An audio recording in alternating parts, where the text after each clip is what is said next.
Okay, let's learn some new words. Axis is a reference line. So basically this is the axis. So it serves as a reference. So it is like a legend or map. It tells us how to read the point. So like anything that is along this line here is known as -5. Okay, that's a value of x when it's -5. And this is a value of x when it's -3. This is the value of x when it's 1. Alright? Then so each data has been our pair of values which we represent as 0, -3 and so on. So basically all this is a pair of value that tells us the x value followed by the y value. So like this will be the x, this will be the y. So this is when x is equal to 0, y equal to -3. So that will be somewhere like this.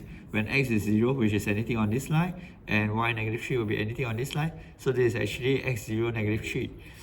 Alright, so all these points are known as coordinate. So the horizontal line is known as the x-axis. It's the first value we read, and then when we read these values, these numbers, all this will become the x-coordinate. The vertical line, so this is the vertical line, is from -3 to 4. It's known as the y-axis. So we label as y. So it's the second value that we read.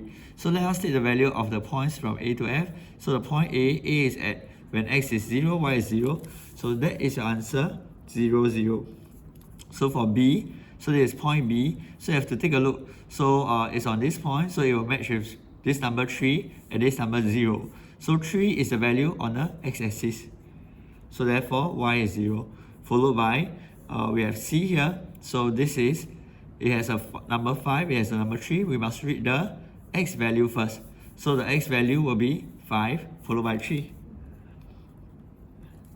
Then we have point number D. So this point here is where y value is 2, and then the x value is when, so you have to read reference to the x-axis. So read downwards and then read, and then you have 0 and 2.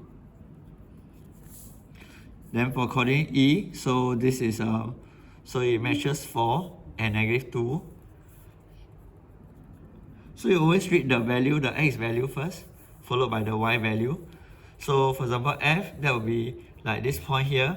So this point here will correspond to -3 and then 0. So -3 is on the y-axis. So -3 is the y-axis. The x-axis is 0. Alright, then G will correspond to what?